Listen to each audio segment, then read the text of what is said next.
रखा और बोला कि साहब से सब होत है, बंदे से कछ ना आए, राई से पर्वत करे पर्वत राई माए। उसी कड़ी में गुरु नानक देव जी आए, उन्होंने वाहे गुरु नाम को जगाया। उनके बाद 9 गुरु और आए। फिर आपके आगरा में सुदयाल महाराज आए, जिन्होंने राधा स्वामी नाम को जगाया। राधा माने जीवात्मा, स्वामी माने परमात्मा। फिर हमारे आपके बीच में इस नाम को रखा। जिस तरह से एक्सपायरी दवाई हम काम में नहीं लेते हैं, उसी तरह से जब पुराना नाम हो जाता है, जब नए संत आते हैं तो नया नाम जगाते हैं और हमारे आपके बीच में रखते हैं। समय का जगाया हुआ नाम ये काम करता है।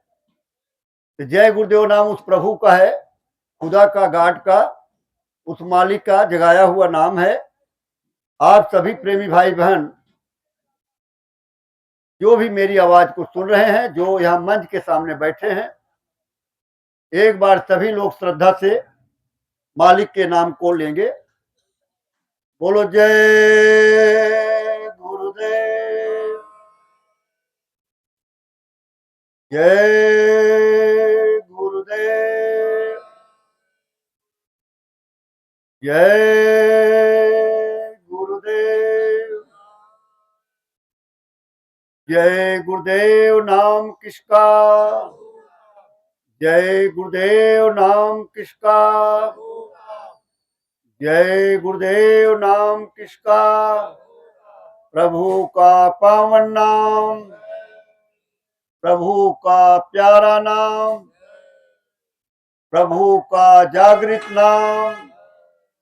बाबा जय गुरुदेव जी महाराज का कहना है, तन मन करता कौन खराब, क्या खाने से होगी भलाई। हिंदू मुस्लिम सिख ईसाई,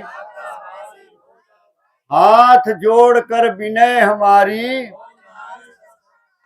बाबा जी की अर्जी है, प्रेम से बोलो जय गुरुदेव।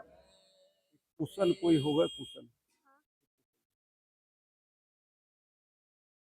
देखिए, एक प्रार्थना छोटी सी होगी, आप सभी लोग प्रार्थना को दोहराएंगे।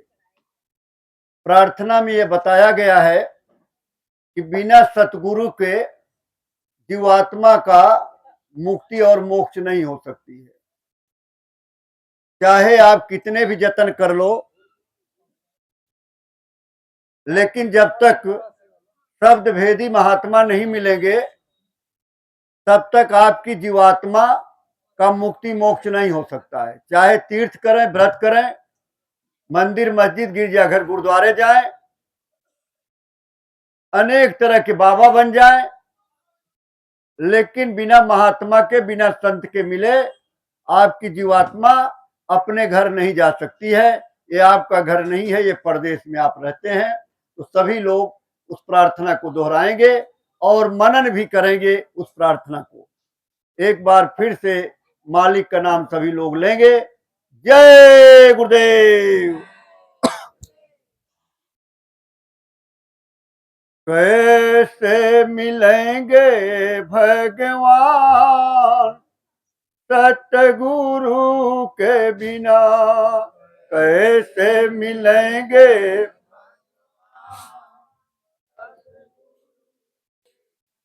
कैसे मिलेंगे भगवान सतगुरु के बिना।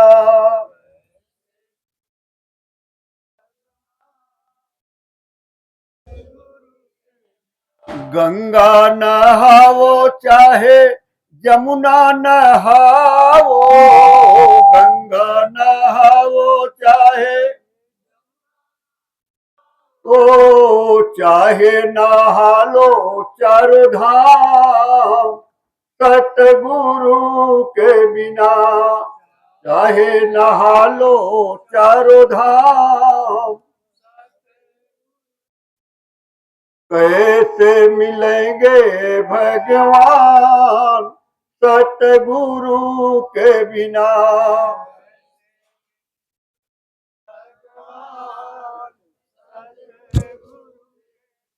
मंदिर में जाओ चाहे मस्जिद में जाओ, मंदिर में जाओ चाहे मस्जिद में जाओ, मंदिर में जाओ चाहे मस्जिद में जाओ, मंदिर में जाओ चाहे मस्जिद में जाओ, चाहे लगा लो धुन तान सतगुरु के बिना, चाहे लगा लो सतगुरु के बिना। कैसे मिलेंगे भगवान सतगुरु के बिना, कैसे मिलेंगे भगवान सतगुरु के बिना। गीता पढ़ो चाहे पढ़ लो रामायण, गीता पढ़ो चाहे रामायण, गीता पढ़ो चाहे पढ़ लो रामायण, गीता पढ़ो चाहे पढ़ लो रामायण, चाहे पढ़ो वेद पुराण सतगुरु के बिना, चाहे पढ़ो वेद पुराण सतगुरु के बिना। कैसे मिलेंगे भगवान सतगुरु के बिना, कैसे मिलेंगे भगवान सतगुरु के बिना। जटा बढ़ा लो चाहे भभूति रमा लो, जटा बढ़ा लो चाहे भभूति रमा लो, जटा बढ़ा लो चाहे भभूति रमा लो, जटा बढ़ा लो चाहे भभूति रमा लो, चाहे फड़ा लो दोनों कान सतगुरु के बिना, चाहे फड़ा लो दोनों कान सतगुरु के बिना। कैसे मिलेंगे भगवान सतगुरु के बिना, कैसे मिलेंगे भगवान सतगुरु के बिना। बिनु संतन सत संग न मिली है, बिनु संतन सत संग न मिली है, बिनु संतन सत संग न मिली है, बिनु संतन सत संग न मिली है, मिली है न जीवन के नाम सतगुरु के बिना, मिली है न जीवन के नाम सतगुरु के बिना। कैसे मिलेंगे भगवान सतगुरु के बिना, कैसे मिलेंगे भगवान सतगुरु के बिना। देखिए, इस भारतवर्ष में सभी लोग धार्मिक हैं और सभी ने किसी किसी मंदिर मस्जिद गिरजाघर गुरुद्वारा या कथा वार्ता में शामिल होते रहते हैं। और हमारे देश में तमाम कथा वार्ता होती रहती है, कहीं राम कथा, कहीं कृष्ण कथा, कहीं हनुमान कथा, कहीं शिव कथा, कहीं भागवत कथा, कहीं सत्यनारायण कथा, ये तरह तरह के, और तेज करिए, तरह तरह के ये कथाएं चलती रहती हैं और सब में कहा जाता है कि गुरु होना चाहिए। लेकिन ये नहीं मालूम है कि प्रथम गुरु तो माता पिता हैं जिन्होंने जन्म दिया है। दूसरे जो पंडित जी नामकरण करने आते हैं वो भी गुरु हैं। जब बच्चा स्कूल जाता है वहां अध्यापक वो भी गुरु हैं। जब कोई काम कोई सिखाता है, किसी से सीखता है, तो सिखाने वाला भी गुरु होता है। यहाँ आ रहे थे लोग, किसी से पूछा होगा कि यहाँ भाई सत्संग हो रहा है, कहाँ पड़ेगा? जिसने ये रास्ता बताया, इस रास्ते का वो गुरु हो गया। लेकिन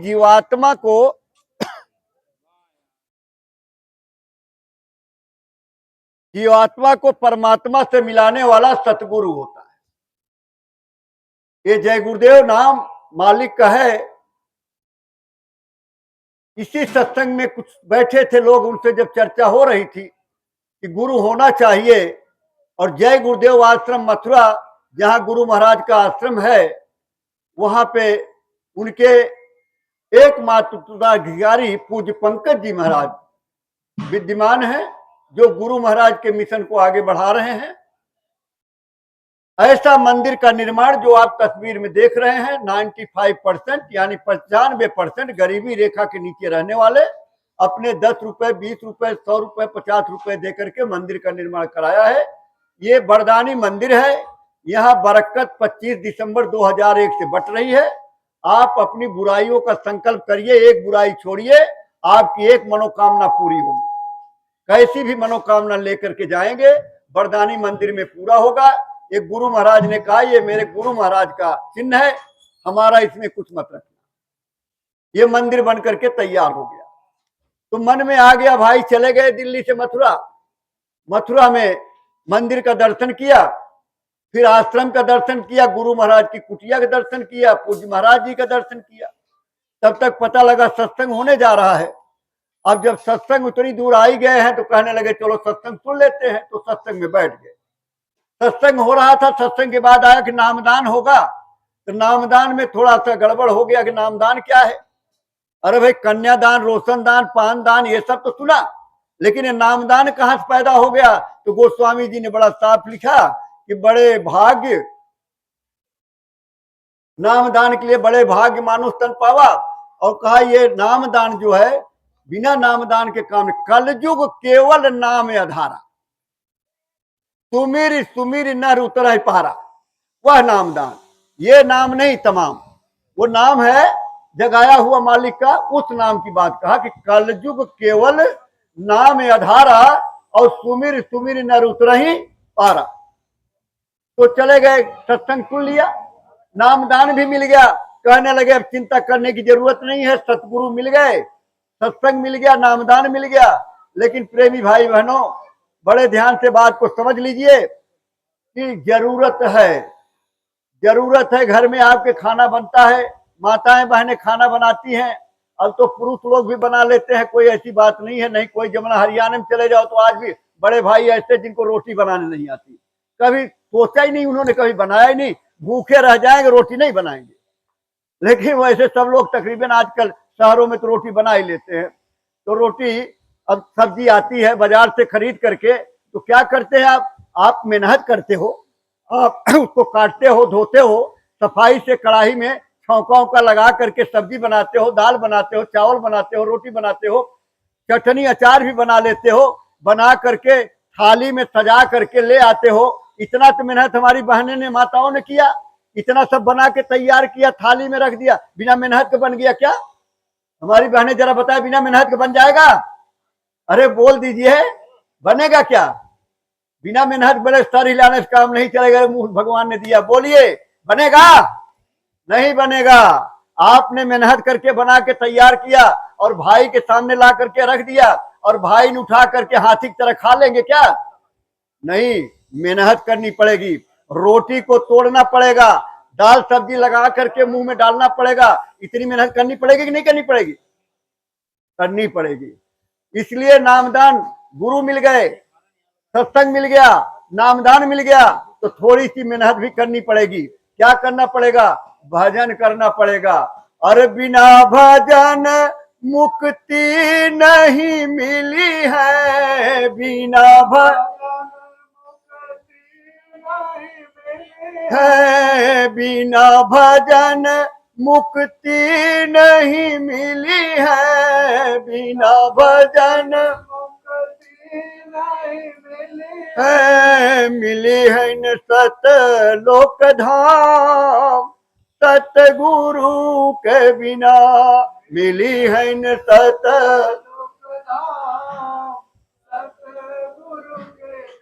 कैसे मिलेंगे भगवान सतगुरु के बिना।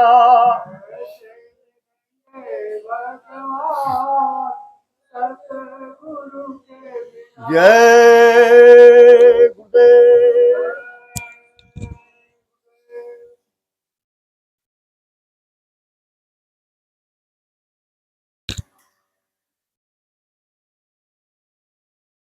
शब्द रूप में सर्वत्र विराजमान परम पूज्य स्वामी जी महाराज के चरणों में कोटि कोटि प्रणाम। पूज्य महाराज जी के चरणों में कोटि कोटि नमन। हमारे विजय इनक्लेव से आए हुए तमाम माताएं बहनें बुजुर्ग नौजवान साथी नन्हे मुन्ने बच्चे सबको सादर जय गुरुदेव। देखिए मनुष्य शरीर के लिए गोस्वामी जी ने बड़ा साफ लिखा है कि बड़े भाग्य मानुष तन पावा, सुर दुर्लभ सत ग्रंथन गावा। देखिए आप लोग बात को सुनेंगे तभी समझ पाएंगे, अगर एक वचन भी निकल गया तो आपको समझ नहीं आएगा। क्यों? ये है सत्संग। ये सत्यनारायण की कथा नहीं है कि सत्यनारायण की कथा एक नहीं ताणे और ये कह के पो बजा दिया, दूसरा लगा पो बजा दिया, तीसरा लगा पो बजा दिया, चौथा महाराज पो बजा दिया, तब तक आ गए पड़ोसी, अरे 4 शंख बज गई, अब चलो नहीं तो प्रसाद रह जाएगा, तो आ गए, तब तक पंडित जी लगा दिया 5वीं शंख बज गई। ये शंख नहीं, ये सत्संग है। सत्संग का मतलब होता है जहां सत्य का बोध करा दिया जाए, सत्य से परिचय करा दिया जाए, वो सत्संग होता है। ये कथा नहीं है। इसलिए बड़े ध्यान से सुनेंगे तो समझ आएगा और मान जाएंगे तो आपके जीवन में बड़ा काम आएगा। तो एक बार फिर से मालिक का नाम लेना पड़ेगा आप सबको। जय गुरुदेव। ये मनुष्य शरीर एक किराए का मकान है। मकान तो दे रहा हूं, लेकिन मेरा किराया समय से देना। किराया समय से देना, मेरे मकान को साफ सुथरा रखना, और जब मैं कहूंगा तो खाली कर देना। इसी तरह से आपको ये मनुष्य रूपी मकान मिला है। अब इस मनुष्य रूपी मकान को देने वाले ने, उसने कहा देखो इसका किराया भरते रहना, इसका किराया भरते रहना, क्योंकि एक दिन इसको खाली करके आपको जाना पड़ेगा। इसमें से जीवात्मा एक दिन निकाल ली जाएगी और ये यहीं पड़ा रहेगा, लेकिन जब तक इसमें आप हैं तब तक इसका किराया भरते रहो। अब हमें आपको यही पता नहीं है कि इसका किराया कैसे भरा जाता है। अब बाबा जय गुरुदेव जी महाराज ने कहा इसका किराया है सुमिरन, सुमिरन बराबर करते रहिए, ये उसका किराया है। दूसरी बात कहा कि मेरे मकान को साफ सुथरा रखना। अब साफ सुथरा रखने का मतलब यह है कि मनुष्य रूपी मंदिर, मनुष्य रूपी मकान को साफ सुथरा रखने का मतलब है कि शाकाहारी रहना, किसी भी पशु पक्षी के मांस को मत खाना, कोई अंडा मत खाना, इसको गंदा मत करना, इसको साफ रखना। तीसरा बोले कि जब कहूंगा मेरा खाली कर देना। अब खाली करने वाला तरीका हमें आपको पता नहीं है, कैसे खाली करेंगे। अब आपने मकान, दुकान, संसार, परिवार, नातेदार, रिश्तेदार इतने बना लिए, अब इतना मोह और माया प्रबल हो गई, ये भी मेरे, ये भी मेरे, ये भी मेरे, ये भी मेरे, ये भी मेरे। आपको ये पता ही नहीं है ये जितने भी हैं किसी के नहीं है, ये कोई किसी के नहीं। स्वार्थ लाई करई सब प्रीति, और सुर नर मुनि सबकी रीति। ये एक दूसरे का अगर स्वार्थ जिस दिन खत्म हो जाएगा तो बाप बेटे को कभी पालेगा नहीं, बेटा कभी बाप का ध्यान नहीं रखेगा। पति पत्नी का संबंध, अगर पति पैसा ला के पत्नी को नहीं दे तो महीना 2 महीने के बाद झगड़ा हो जाएगा, बोले तुम अपने घर खुश रहो, मैं अपने घर जा रही। और पत्नी रोटी बना के न दे और पति रोज आए बेचारा, तो पति भी कहेगा तू जा भाड़ में और हम तो जा रहे हैं अपने जगह कहीं और। तो ये स्वार्थ एक दूसरे का लगा हुआ है, इसलिए लिखा स्वार्थ लाई करे सब प्रीति। ये तो सुर नर यानी देवता। अरे भाई आपके देवी हैं, देवता हैं, इनको कुछ चढ़ावा चढ़ाते रहते हो तभी तो प्रसन्न होते हैं। चढ़ाना बंद कर दो। देखो कहते देवी वो पटकनी मारती है कि पूरी शरीर टूट जाती, रात भर जो है रोते रहते हैं शरीर सब टूट गई। क्यों भाई, वो तो माता है, माता कहीं कष्ट देती है क्या? लेकिन ये माता बड़ी कष्ट देती हैं। अगर आप उनको पूछते हैं, मानते हैं, और कहीं जरा भी गए, बच्चे हैं भाई, गलती तो हो ही जाती है, और गलती हो गई तो बड़ी पिटाई करती है। ये देखिए बड़ी पिटाई होती है। एक राजा के यहाँ वो देवी जी का भोग लगा करता था, वो देवी के भगत थे, और भोग लगता था। एक दिन मंत्री जी की ड्यूटी लगी थी, और मंत्री जी भोग बनवाए, भोग लगवाए। तो एक दिन एक महात्मा कुछ आ गए। अब महात्माओं ने कहा भाई भोग तैयार था, लेकिन देवी को गया नहीं था। अब महात्मा जी कहने लगे बहुत भूख लगी है, अरे भाई भोजन करवा दीजिए। तो मंत्री थोड़ा धार्मिक था, तो उसने भोजन करवा दिया। अब माता को भोग लगा नहीं। रात को राजा जैसे सोने लगे, माता चढ़ गई ऊपर। राजा ने हाथ जोड़ा, माता क्या हो गया? कहने लगे मेरा भोग नहीं लगा। बहुत हल्का से काम करो भाई, बहुत हल्का। माता ने कहा मेरा भोग नहीं लगा। बोले अच्छा, मैं सुबह बात करूंगा। सुबह जो है मंत्री को बुलाया, कहा भाई माता का भोग नहीं लगा। बोले माता का भोग नहीं लगा, कुछ महात्मा आ गए थे उनको खिला दिया। राजा बहुत नाराज हुए, बोले तुमने राजा के आदेश का उल्लंघन किया है, इसलिए तुम्हें फांसी की सजा दी जाएगी, और जेल में डाल दिया। महात्मा जी बोल गए थे बच्चा कोई परेशानी हो तो याद करना, मैं मिलूंगा। अब वो दिन भर जो है बेचारे देख रहे हैं कि महात्मा आए, महात्मा आए, महात्मा आए, लेकिन बड़ा टाइम हो गया। तब देखे कोई आ रहा था उधर से, तो बोले अच्छा आ गए महात्मा। हाँ बच्चा क्या हो गया? अरे बोले क्या हो गया, कल मेरी फांसी हो जाएगी, मुझे राजा ने फांसी की सजा सुना दिया है, अब कल मेरी फांसी होगी। तो उन्होंने कहा कोई बात नहीं, राजा तुम मंत्री हो, राजा तुमसे मिलने आएगा, और जब राजा मिलने आएंगे तब आप एक प्रश्न करना कि राजा साहब जब माता जी आपके पास आवे तो उनसे पूछना कि क्या आपकी जीवात्मा का मुक्ति मोक्ष कर सकती हैं? अगर वो कर सकती हैं तो मुझे फांसी लगा देना, अगर नहीं कर सकती हैं तो जो आपकी मर्जी। रात को फिर राजा के ऊपर आ गई, माता जी सवार हो गई। बोले माता एक प्रश्न है। बोले बताओ। बोले आप हमारी जीवात्मा का मुक्ति मोक्ष कर सकती हैं? तो बोली वो तो मैं नहीं कर सकती। बोले वो कौन कर सकता है? बोले वो महात्मा कर सकते हैं जो रोटी खा गए। बोले आप क्यों नाराज हो रहे हो? बोले भाई आशा, आशा जो बधी हुई है, जो आप देते आए हो उसकी आशा बधी है। अब आपके दरवाजे पे मैं आऊं और रोज मुझे कुछ खाने पीने के सामान मिलता रहे, और एक दिन आऊं और नहीं मिले तो तकलीफ होगी कि नहीं होगी?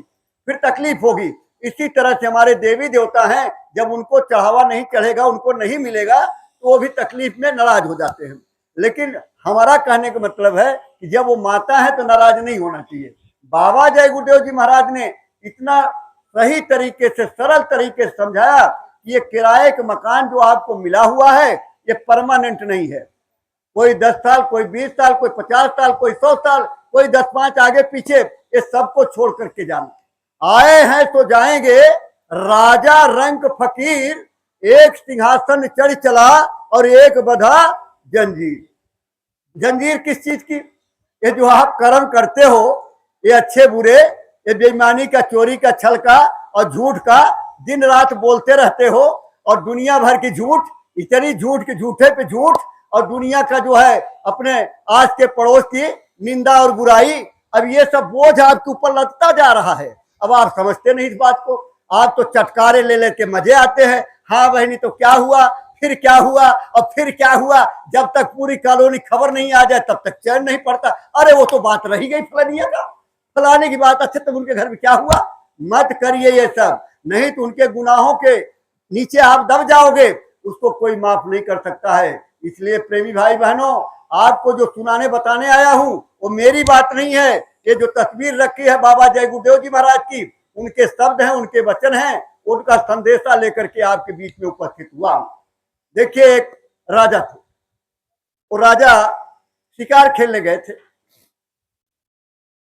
अब शिकार खेल के लौटे,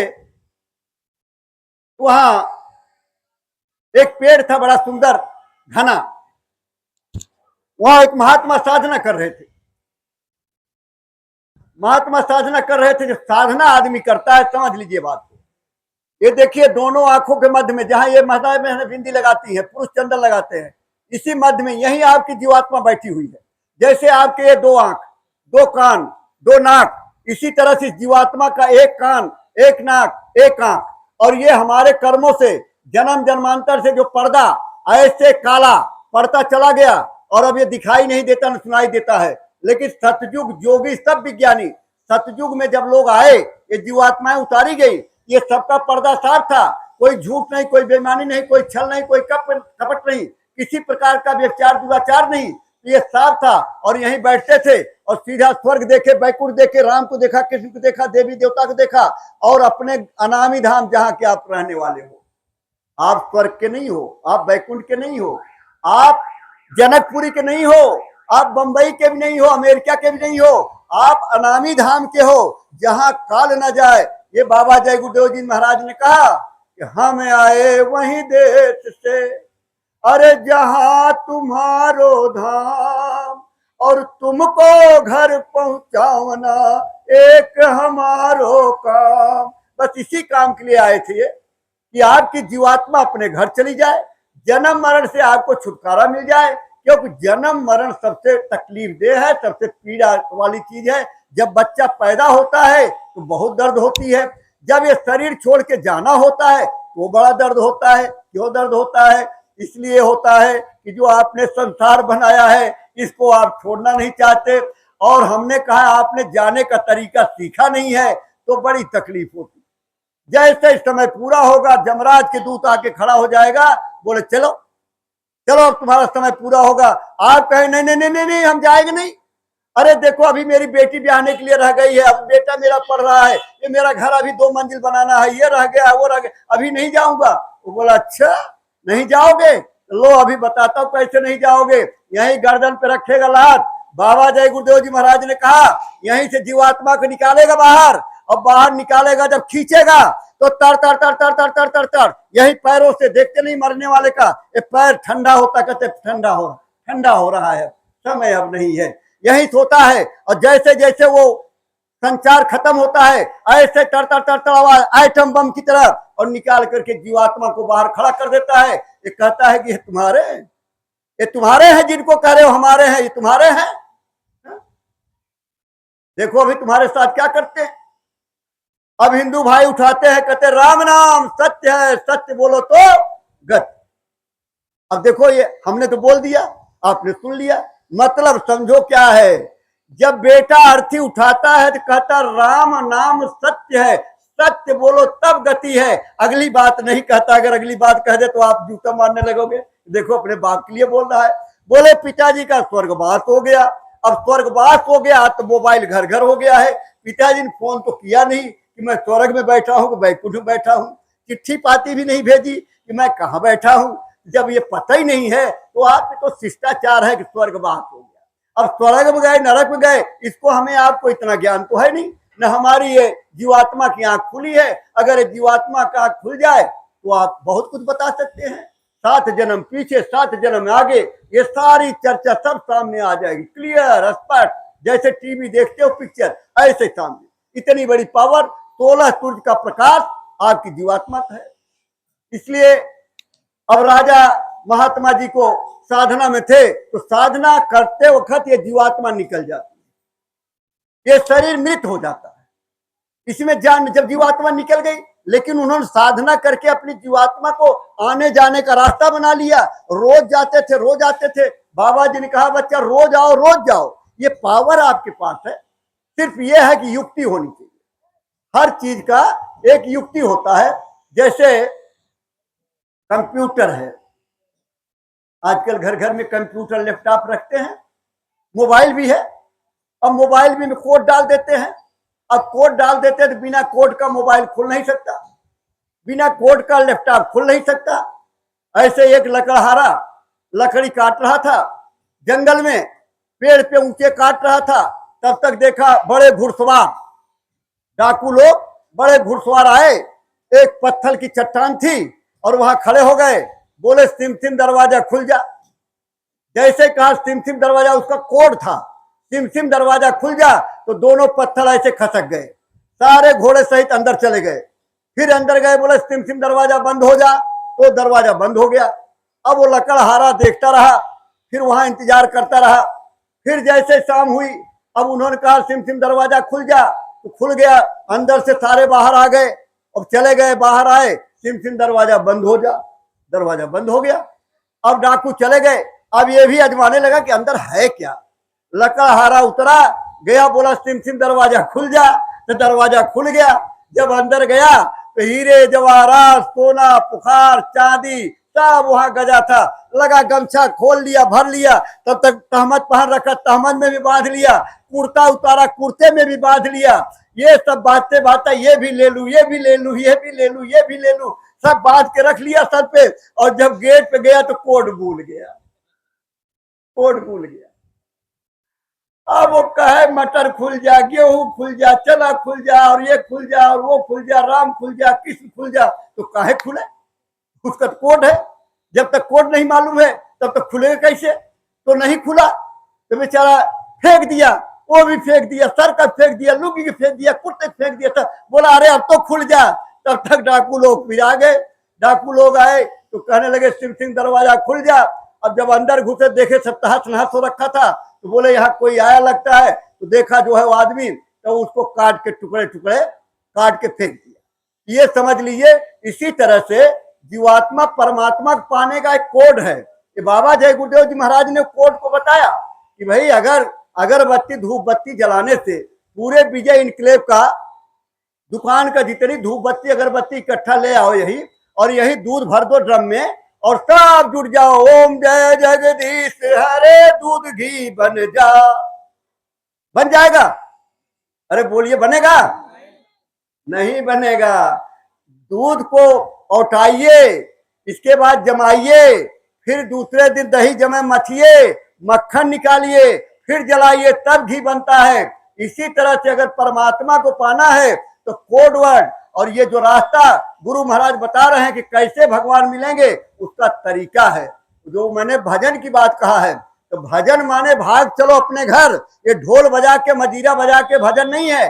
भजन बड़ा गुप्त है, ये बड़ी गुप्त चीजें हैं। मालिक को पाना इतना आसान नहीं है, और इतना आसान है कि किसी ने गुरु नानक देव जी से पूछा कि भगवान कितनी देर में मिलते हैं, तो उन्होंने एक पौधा उखाड़ा, दूसरी तरफ लगा दिया, बोले भाई इतनी देर में भगवान मिलते हैं कि अपनी जीवात्मा यहाँ बैठी है, मन आपका भाग रहा है, मन को उठा के जीवात्मा के साथ लगा दो, काम हो गया। लेकिन मन ही नहीं रुकता, मन नहीं रुकता। जिन्होंने मार मन डाला उन्हीं को सूरमा कहना। मन तो कह रहा बढ़िया वाली अग्रवाल की मिठाई खानी है। हमारे एक असिस्टेंट जनरल मैनेजर थे, एक दिन बताने लगे, कहने लगे घर गया, मैंने पत्नी को कहा जरा पकौड़े बनाओ। अब पकौड़े बनाओ तो पकौड़े तो नहीं बन जाएंगे, टाइम तो लगता ही है, कढ़ाई उड़ाई आएगी, बेसन निकालेगी। अच्छा फिर आदमी अभी आया ही है, थोड़ा सा इंतजार करेगा, भाई अब बैठे उठे पानी उनी देते पकौड़े बनाएंगे। बोले अच्छा रहने दो रहने दो। अरे बोले क्या हो गया?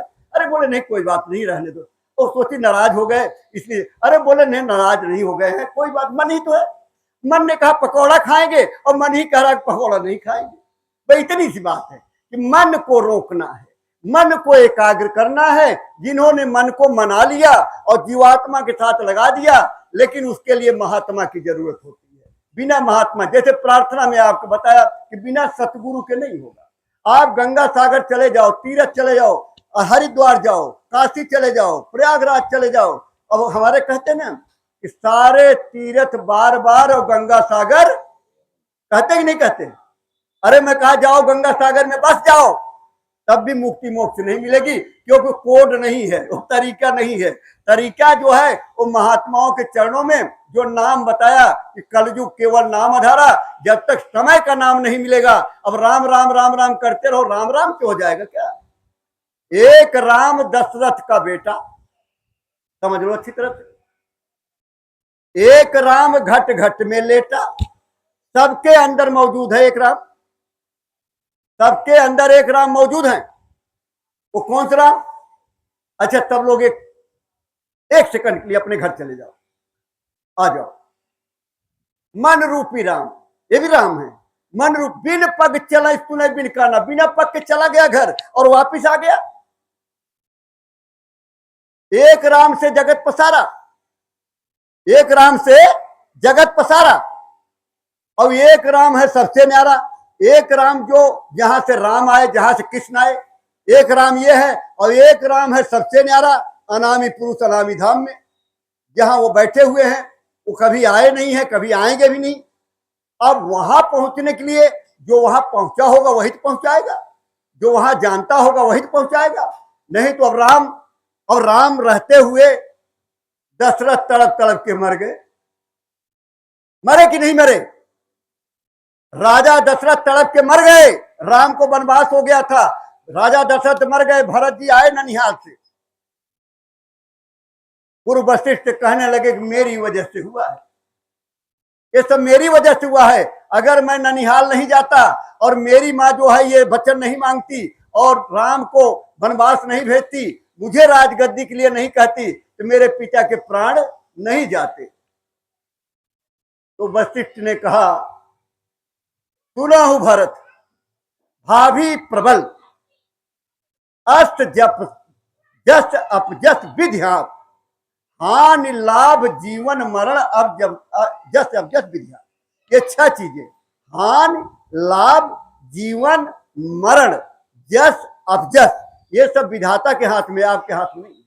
हाँ, ये जरूर है कि आप जैसा कर्म करते हैं, आप जैसी वाणी बोलते हैं, आप जिस तरह से लोगों से व्यवहार करते हैं, ये सब उसी का प्रत्यक्ष आपके सामने आता है। आप अच्छा करेंगे तो आपके साथ भी अच्छा होगा, आप किसी को बुरा करेंगे आप सोचते बुरा। एक आदमी था, ये बोला है भगवान शंकर जी को प्रसन्न किया और कहने लगा मेरा एक घर बन जाए, पड़ोसी के जो है, तो पड़ोसी के 2 घर बन गया। वो बोला चलो पड़ोसी के एक और हो गया, तो फिर पड़ोसी के 2 हो गया। तो कहने लगा ठीक भगवान हमारी एक आंख फोड़ दो, पड़ोसी कम से कम 2 तो फूट जाएगी। जब उसने कहा कि मेरी एक आंख फूट जाए, तो उसकी एक आंख फूट गई, तो पड़ोसी फूटी नहीं। तो बोला भाई ये तो फूटी नहीं। तो फिर शंकर के पास गया, बोला क्या बात है, हमारी एक फूट गई, उसकी फूटी नहीं। तो अच्छे काम के लिए, बुरे काम के, किसी के लिए बुरा मत, बुरा खोजन में चला, बुरा न मिलिया कोई, जब दिल खोजा अपना मुझसे बुरा न। बुराई अपने अंदर है, जब हमारी कमियां हैं तो हमें लोग बुरे नजर आते हैं। अगर आप अच्छे हैं तो सब अच्छे नजर आएंगे। और अच्छा सोचो, बुरा सोचते क्यों हो? जब अच्छा सोचेंगे तो अच्छा ही काम होगा। अच्छी अच्छी बात सोचो, अच्छे अच्छे भगवान के लिए सोचो। मैं ये नहीं कह रहा हूँ, गुरु की बात की बात है, लेकिन जिनको मानते आए हो उनके बारे में सोचो, कृष्ण के बारे में सोचो, देवी देवताओं के बारे में सोचो। लेकिन हो सकता है कि इस सत्संग के माध्यम से आपको समझ में आ जाए कि गुरु की जरूरत है। अब गुरु मिल जाए, रास्ता मिल जाए, तो 22 घंटा संसार के लिए और 2 घंटे अपनी उस जीवात्मा के लिए। अच्छा एक बात बताइए, जब ये जीवात्मा है तभी तो आप चल रहे हैं, बोल रहे हैं, गा रहे हैं, नाच रहे हैं, सब कुछ है, मम्मी है, पापा है, भाई है, बेटा है। अगर ये जीवात्मा निकल जाती तो क्या कहते हो? क्या कहते हैं आप लोग? क्या कहते हैं? अरे बहने भी बोलते, क्या कहते हैं? मुर्दा बोलते, आवाज आई है मुर्दा। ये जीवात्मा निकल जाती है तभी आदमी मुर्दा कहलाता है। हाथ चलना बंद, पैर चलना बंद। एक बार अभी श्राद्ध गई है पीछे, कबीर साहब के गुरु थे रामानंद जी।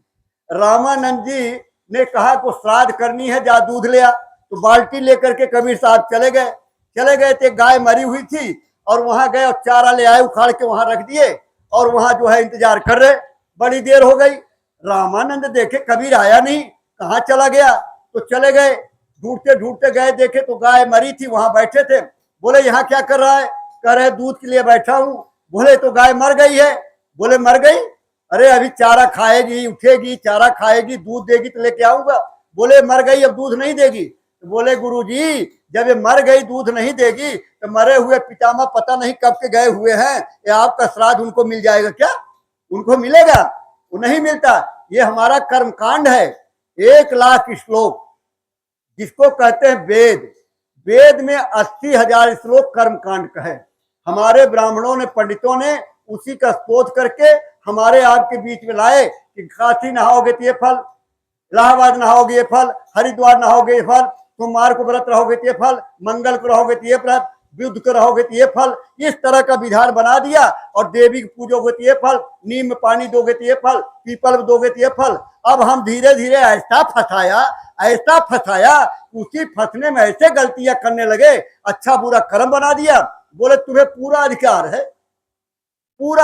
है, जो चाहो वो करो, ऊपर से कोई नहीं रोकेगा। चोरी करो, बेईमानी करो, ठगी करो, जग करो, तब करो, व्यभिचार करो, दुराचार करो, जो मर्जी करो, ऊपर से कोई रोकेगा नहीं। लेकिन एक कैमरा साथ में लगा दिया, बोला जो करोगे इसमें नोट होगा, और जब तुम हमारे यहाँ आओगे तब मैं उसका फल दूंगा, अच्छे का अच्छा और बुरे का बुरा, दोनों प्रकार का फल उनके पास मौजूद है। अब दोनों प्रकार का आपको देंगे। अब आपको मिल गई मनुष्य शरीर, अब मनुष्य शरीर मिल गई, आप तो समझ गए मनुष्य शरीर मिल गई, बड़े समझदार हैं, बड़े बुद्धिमान हैं, बड़े ज्ञानी हैं, लेकिन ये नहीं समझे कि मिली क्यों है। क्या सीधे मनुष्य शरीर में अब आ गए? जब ये वेद बना दिया गया, आपके कर्मों के बंधन में डाल दिया गया, तो आप कर्मों के बंधन से इतने अच्छे बुरे कर्म होने लगे आपके कि उसका गठरा बन गया, बड़ा गठरा बन गया। अब वो भोग भोगना है, भोग भोगने के लिए बार बार कीड़े में, मकोड़ों में, पशु में, पक्षी में और तमाम तरह के जानवर में, अब जगह जगह 84 लाख जोनियों में जन्मते मरते करोड़ों बरस बाद तब ये मौका मिला, तब ये मनुष्य शरीर मिली है। कब किस महात्मा की दया कृपा हो गई, किसके पैर से, किसके हाथ से छू गए और मनुष्य शरीर मिल गई, और मनुष्य शरीर मिल गई, लेकिन आप समझ नहीं पाए। ये साधन है, ये साधना करने के लिए मिला है। इससे शरीर में बैठ करके अपनी जीवात्मा को आप अनामी धाम पहुंचा सकते हैं। इस शरीर में बैठ करके आप परमात्मा को प्राप्त कर सकते हैं, जीवन मरण को खत्म कर सकते हैं। अगर ये शरीर चली गई तो का पछताए होते हैं जब चिड़िया चुग गए खेत। जब आपकी जीवात्मा निकल जाएगी, ये साधन हट जाएगा, तो आपकी जीवात्मा तड़पती रह जाएगी, कोई फायदा नहीं है। इसलिए ये मनुष्य शरीर रहते रहते इसमें जब तक जीवात्मा है तो काल करे तो आज कर, और आज करे तो अब, और पल में परलय होएगी, बहुर करोगे कब। ये समझ, आज से शुरू कर दिए, कल की मत देखे। कल कौन देखा है? कल कभी आता है क्या? जब कल आएगा तो फिर वो कल की बात आएगी, तो कल आता ही नहीं है कभी। इसलिए आज से शुरू कर दीजिए, क्योंकि देखो मरना तो सबको है। मैंने बताया कि सब मरेंगे, लेकिन अपना काम करके जाइए। कबीर साहब ने कहा जब मैं आया तब दुनिया रो रही थी, हंस रही थी, जब मैं आया तो सब हंस रहे, जग हंसे और हम रोए। अरे माँ के घर से बच्चा आता है तो रोता ही तो है। कैसे रोता है? कहाँ हरियाणा वाला कैसे रोता है? हरियाणा वाला हरियाणा में रोता है क्या? अच्छा, पंजाबी वाले तुसी उसी करके रोता है? नहीं। बंगाली नहीं, भालवा तो नहीं, हर सब एक ही रोते हैं। कहाँ कहाँ कहाँ कहाँ कहाँ आ गए? ये रोना रोते हैं, सभी बच्चे यही रोते हैं। अब रोते रोते हमने उनको बहका करके और संसार में फंसा दिया। अब फंस गया बेचारा, निकल ही नहीं पाया। अब पढ़ाई लिखाई हो गई, नौकरी चाकरी लग गई, शादी ब्याह हो गया, बच्चे पैदा कर लिए। इसीलिए मनुष्य शरीर हमें आपको मिली है क्या? इसलिए नहीं मिली है, इसलिए मिली हुई है। गृहस्थ आश्रम इसलिए जरूरी है कि गृहस्थ आश्रम में रहेंगे, परिवार में रहेंगे, दुनियादारी काम को करते हुए, और अपनी जीवात्मा के लिए 2 घंटे निकाल लीजिए उसके लिए। क्योंकि ये शरीर के लिए तो आप खूब बढ़िया बढ़िया कपड़े पहनते हो, इत्र पुत्र लगाते हो, स्नो पाउडर लगाते हो, खूब बढ़िया बढ़िया मकान बना के रहते हो, ठंडी बरसात जाड़े से। लेकिन जीवात्मा के लिए सोचा, आप विचार करिए आप कि आखिर जीवात्मा जाएगी तो इसका होगा क्या? ये कटेगी नहीं, मरेगी नहीं, जलेगी नहीं, ये तो बेचारी भोग भोगती रहेगी। जो आपने कर्म कर दिया इन हाथों से, कानों से, मुंह से, वचन से, आंख से, 80% आंख से कर्म चढ़ता है। इस आंख से जो देखते हो, जैसे एक महात्मा जी बता रहे थे, कहते एक आदमी ने देखा क्या, आम, पेड़ पे आम लगा था, आम देखा। आम किसने देखा? आंख ने। आम हाथ तो नहीं देखेगा, आंख देखेगी। आंख देखेगी लेकिन आंख जा नहीं सकती। जाएगा कौन? पैर जाएगा। अब पैर गया लेकिन पैर तोड़ नहीं सकता, तोड़ेगा कौन? हाथ तोड़ेगा। अब हाथ तोड़ लिया लेकिन हाथ तो खाएगा नहीं, खाएगा मुंह। अब मुंह में खाया, तब तक जिसका आम वाला था आया और उसने कहा अच्छा तूने आम तोड़ा, और पीठ पे मारा 2 डंडे। अब जब 2 डंडे लगे पीठ पे तो आंसू कहां से गिरे? बोलिए कहां से गिरेगी आंसू? आंख से। आंख से शुरू हुआ था, आंख पे आके खत्म हो गया। आंख से गलत होता, आंख से अच्छे विचार बनते हैं, आंख से बुरे विचार बनते हैं। अच्छा देखो बुरा देखो, अच्छा सोचो बुरा सोचो, ये दोनों पावर आपके पास है।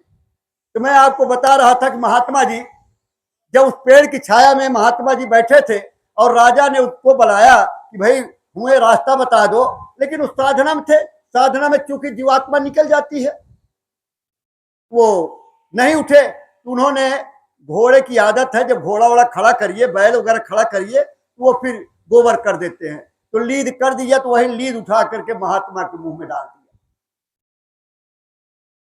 चले गए। पहले राजा महाराजा जब 60 वर्ष को होते थे तब अपने विद्वानों को बुलाते थे और कहते थे भाई देखो राजपाट बच्चों को देंगे और हम जाएंगे गुरुकुल में, महात्माओं की शरण में जाएंगे, उनकी सेवा करेंगे, अपनी मुक्ति मोक्ष का मार्ग देखेंगे, तो जरा देखो कुछ गड़बड़ उड़बड़ तो नहीं है। जब देखा सबने तो चक्रवृद्धि ब्याज, वो लीद जो खिलाई थी वो चक्रवृद्धि ब्याज बढ़ गया और बढ़ते बढ़ते बढ़ते बढ़ते पहाड़ बन गया।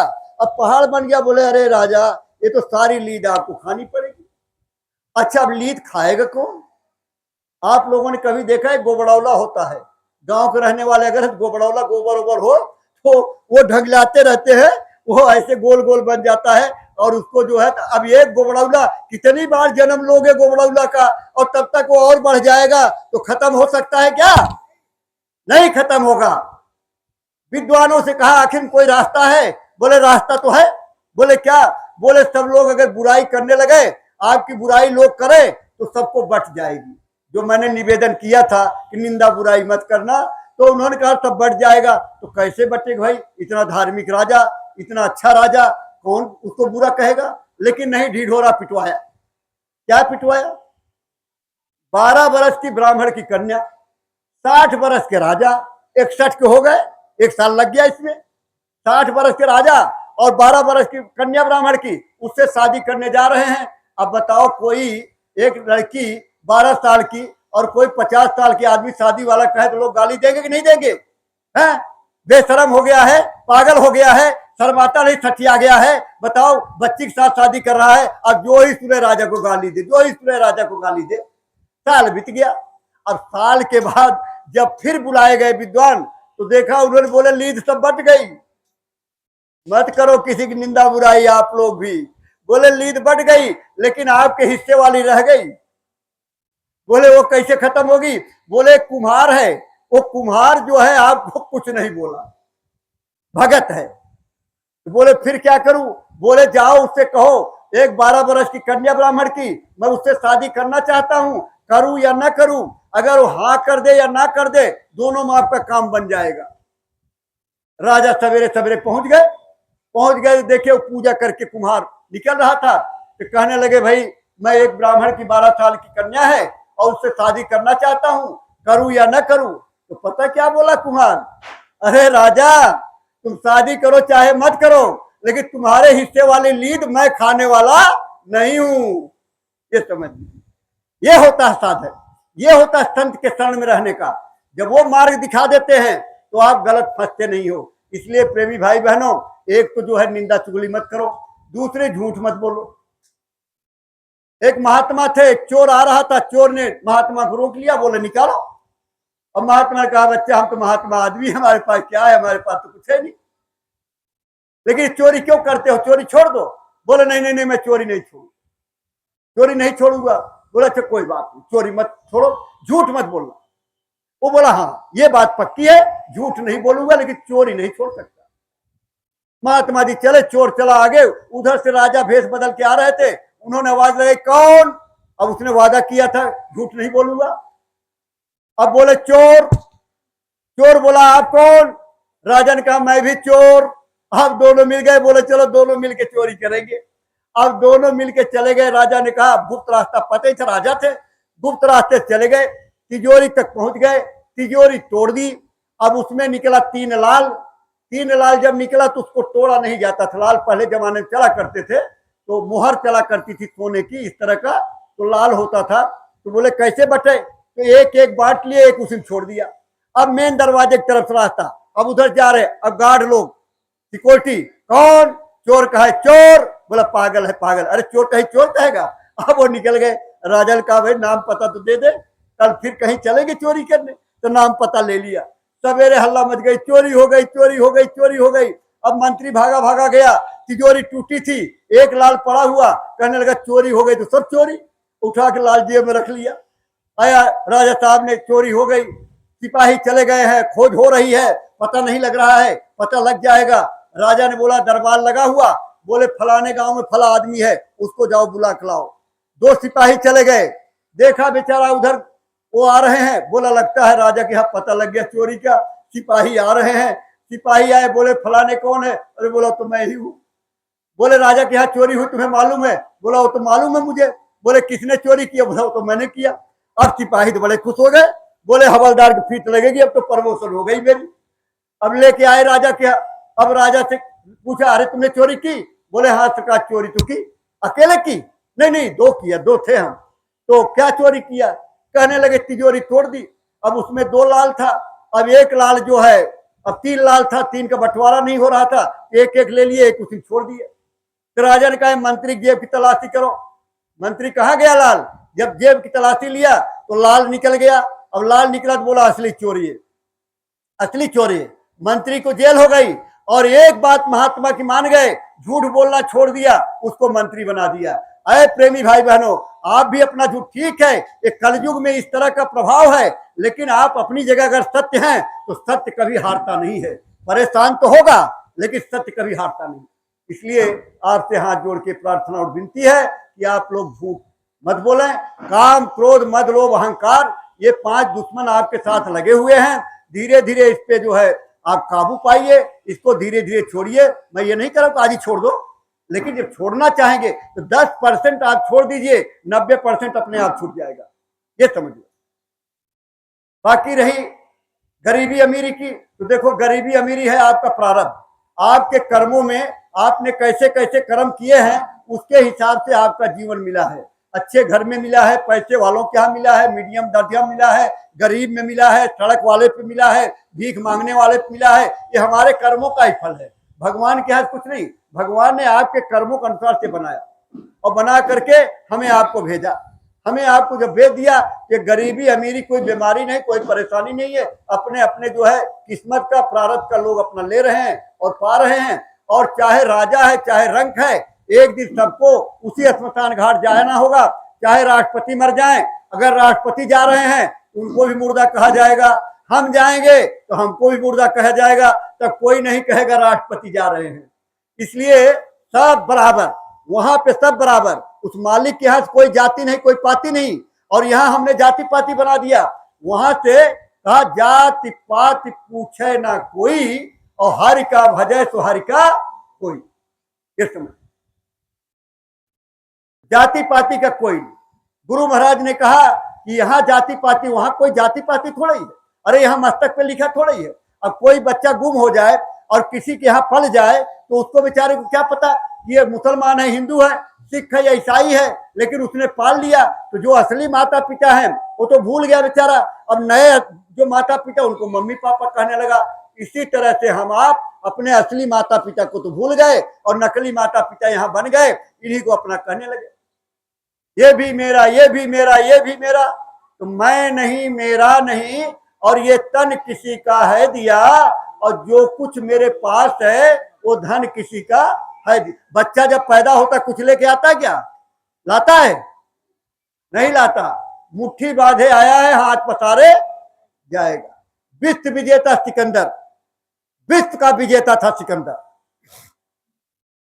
जब हिंदुस्तान में प्रवेश किया, किसी महात्मा के पास गया, कहा कि मैं कब मरूंगा, मेरी मृत्यु कब होगी?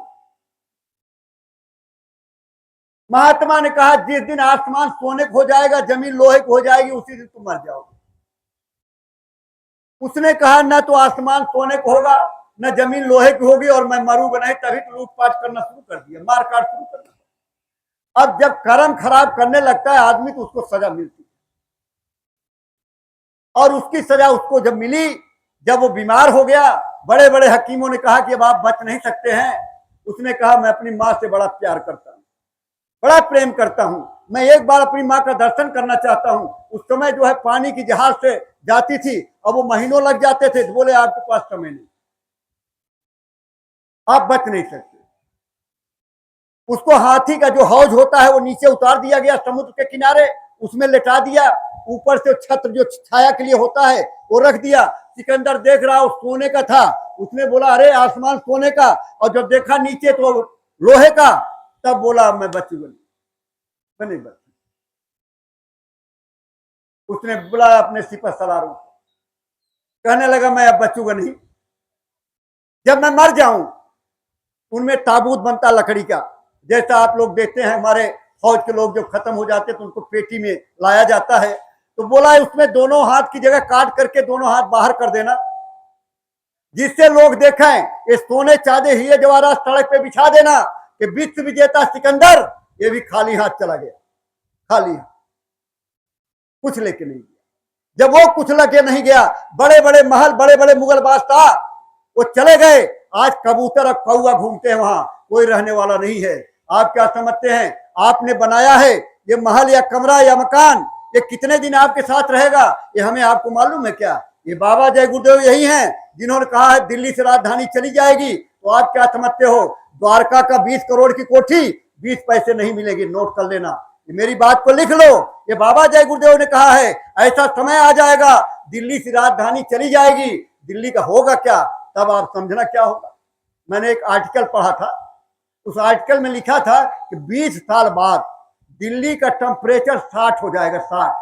अब बताओ अभी 50 हो गया था तो क्या हो रहा था, हालत खराब हो गई, जलने लगे लोग, और 60 हो जाएगा तो क्या हो जाएगा, लोग भागना शुरू कर देंगे, दिल्ली रहने लायक नहीं है, पॉल्यूशन वैसे बढ़ा हुआ है। तो आप ये अच्छी तरह समझ लीजिए, बाबा जी ने कहा इस मंच पे बैठ करके जो मैंने बोल दिया है वो हमारी बात झूठी नहीं हो सकती है। तो बाबा जी ने कहा कलयुग में कलयुग आएगा, कलयुग में सतयुग आएगा और 1000 बरस रहेगा, लेकिन इसी कलयुग और सतयुग की टक्कर में 20 करोड़ लोग मर जाएंगे, 20 करोड़ लोग। एक कोरोना आया था, कोरोना में लोग बड़े हो गए दुखी, बड़े परेशान, मुंह देखने को नहीं मिला, और तनी दूर से दिखा दिया खोल के थोड़ा सा, ये देखो कुछ दिखा भी नहीं, और घर वाले चले भैया जाओ मत नजदीक।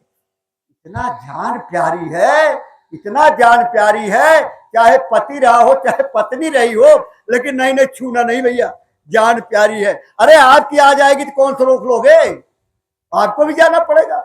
लेकिन बाबा जी ने कहा आगे और बड़ी बड़ी बीमारी आने वाली है, कोरोना आया, कोरोना की पत्नी आएगी अब करोनी, इसके बाद उसके नाती पोते आएंगे, ऐसी ऐसी भयंकर बीमारी, डॉक्टर अस्पताल छोड़ के भाग जाए, फिर क्या करोगे, लाशों पे लाशों का होगा नजारा, और सुनते तो जाओ संदेशा हमारा।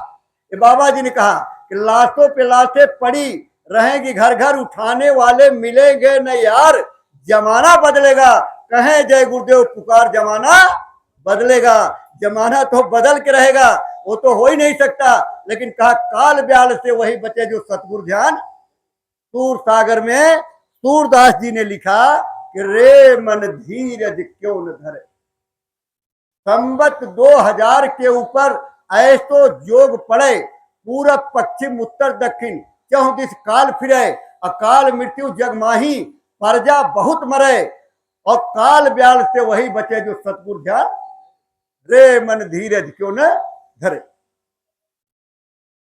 मोहम्मद साहब इस्लाम जब कायम हो गया तो रोने लगे, कोई मुसलमान भाई पढ़ा लिखा हदीस का जानकार होगा उससे पूछना जाकर, लोगों ने कहा आप क्यों रो रहे, इस्लाम कायम हो गया, पहले तो इस्लाम था नहीं, पहले सब आर्य थे, सब सनातनी थे, लेकिन जब मुसलमान आए उन्होंने किया, बोले मैं आगे आने वाली कयामत को देख करके रो रहा हूं, बहुत बड़ी कयामत आने वाली है। उन्होंने कहा उसकी पहचान क्या होगी, तो समझ लो आप लोग भी, उन्होंने कहा ज्यादा, हदीस में लिखा हुआ है ज्यादातर सड़कें काली हो जाएंगी, बुलंद इमारतें होंगी, नंगे डांस होंगे, भोंडे गाने होंगे, औरतें केस खोल के चलेंगी। एक द्रौपदी ने केस खोला था, पढ़ा होगा सुना होगा आप लोगों ने, द्रौपदी ने केस खोला था, 18,000 अक्षौणी सेना महाभारत की लड़ाई में मर गए। फिर कृष्ण भगवान ने समुद्र के किनारे जदवंशियों को बुलाया और 56 करोड़ जदवंशियों को आपस में लड़ा के वो भी मर गए, तब द्वारका में जाकर के स्थापना धर्म की हुई थी। ऊंची एड़ी की चप्पलें पहनेगी, माँ बहन भाई परिवार का परहेज खत्म हो जाएगा। अब घर में टीवी लगी, ससुर वहीं बैठा है, बहू वहीं बैठा है, बेटी वहीं बैठा, बेटा वहीं बैठा, पोता वहीं बैठा है, सब लोग उसको चित्र को देख रहे हैं जिस जिस तरह का चित्र होता है, और मोबाइल वैसे आ गया, उसी टुक टुक टुक टुक टुक टुक टुक टुक लगे हुए हैं। ये सब चीजें जो देख रहे हैं, अश्लील चीजें देख रहे हैं, इससे क्या हो, ये परहेज खत्म हो गया, सर्व खत्म हो गई। पहले गरीब थे लोग, कपड़ा नहीं था, कम कपड़े पहनते थे, कहीं बारात में जाना होता था तो पड़ोसी से मांग करके बारात में जाया करते थे, रिश्तेदारी में जाया करते थे। मेरे आंख के सामने की बात है, मुझे भी 54-55 साल हो गया दिल्ली में, मेरे सामने बहुत कुछ दिल्ली बची है।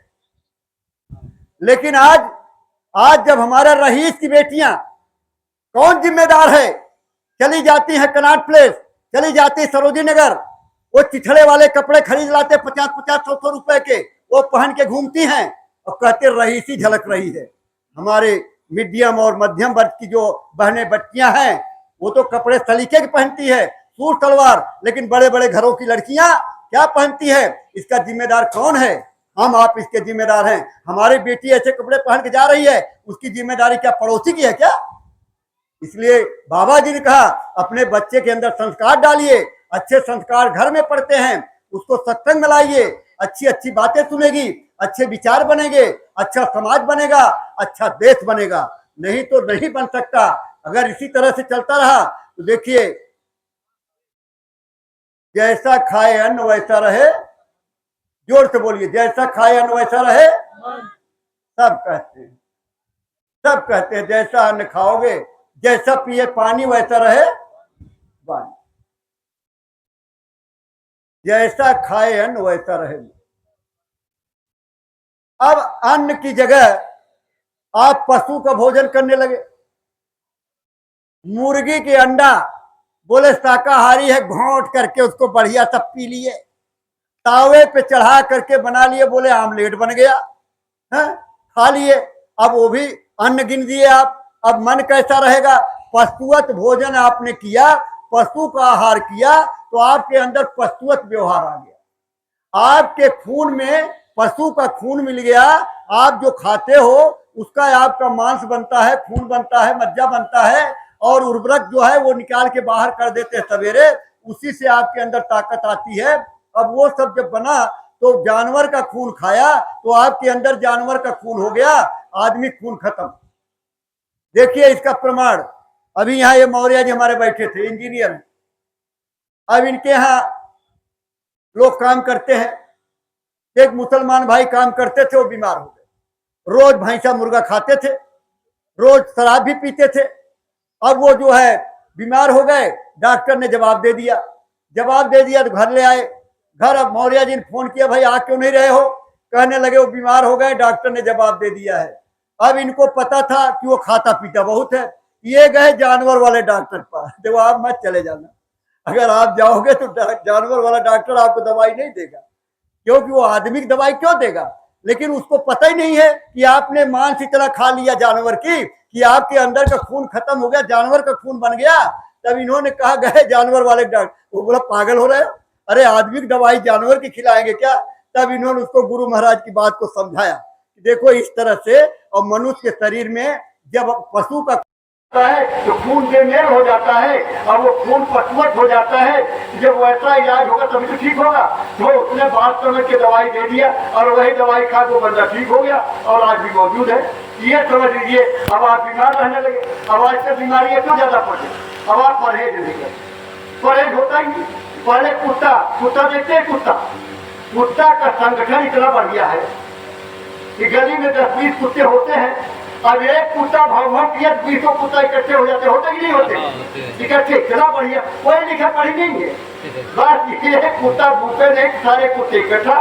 अगर कहीं दूसरे मोहल्ले कुत्ता आ गया तो जब तक उसको भगा नहीं देते तब तक वो कुत्ते लगे ही रहते हैं।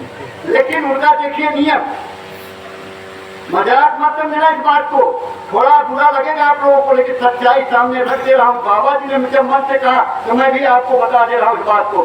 बोले कुत्ता रोटी खाता है तो पेट भर जाता है, तो रोटी नहीं खाता। आदमी हमारा जो है इतना खाता है, सुबह शाम से खाता ही आता है। अगर गड़बड़ हो गया, ज्यादा पेट हो गया, बोले चूरन खा लो थोड़ा पच जाएगा। मतलब कोई खाने परहेज ही नहीं है। नाश्ता खाया, फिर दिन में खा लिया, फिर दोपहर खा लिया, फिर 4 बजे खा लिया, फिर पकौड़ा खा लिया, तब तक रसगुल्ला आगे बोल चलो तो ये भी मार दो। मतलब वो दिन भर खाता ही रहता है, कोई परहेज। कुत्ता साल में एक बार संबंध बनाता है और आदमी हमारा जो है इसका कोई नियम ही नहीं है। बाबा जी का 2 महीने का परहेज, शाकाहारी 2 महीने का परहेज होना चाहिए, औरत हो या आदमी हो, क्योंकि ये परहेज नहीं करोगे तो साधना नहीं होगी और तमाम बीमारियां घेरी रहेंगी, आप ठीक नहीं हो सकते। इसलिए बाबा जी ने कहा परहेज। जैसे महीने में हमारी बहनें माताएं, और बाबा जी ने कहा कि रसोई में मत जाना और 5 दिन स्नान मत करना। अब रोज नहा रही है, फिर कहीं कमर दर्द हो रही है, ये तकलीफ हो रही है, अब आप नियम का पालन नहीं करोगे तकलीफ तो होगी। इसलिए 5 दिन स्नान नहीं। लेकिन जो भगवान का नाम है, जो साधना है, उसमें रुकावट नहीं है, क्योंकि आप अगर टट्टी बैठे रहोगे तो भी जमराज का दूत आगे लेके चला जाएगा। यहाँ तक बाबा जी ने कहा कि आप सवेरे 1 घंटा, शाम पे 1 घंटा, अगर नहीं समय मिले तो टट्टी बैठ के कर लेना। अगर टट्टी में भी समय न मिले तो चुल्लू में पानी नाली वाला लेके नाक रगड़ के मर जाना। ये शरीर, आपकी मनुष्य शरीर बेकार। ऐसे महात्मा की खोज करें। देखिए आपके अच्छे कर्म की, बुरे कर्म की। एक बच्चा छोटा सा था, किसी आश्रम में रहने लगा, धीरे धीरे जवान हो गया। जवान हो गया तो गुरु जी ने कहा, अरे जा तू घूमा, थोड़ा देर दुनिया देखा। तो बेचारा देखा था नहीं, छोटे से था, तो बड़ा हो गया, आया, देखते देखते देखते देखते शराबी जो है शराब पिए। अच्छा एक बात देखो, बहुत लोग घर में शराब पीते हैं, लोग अभी पीते हैं, और शराब पीने के बाद तो मामला ही अलग हो जाता है। वो बादशाह से कम नहीं समझता। एक बार बीरबल और अकबर बादशाह जा रहे थे घोड़े पे, और शराबी उधर से आ रहा था। अब शराबी ने कहा, गधे क्या कीमत है? बादशाह ने इसको बंद करो।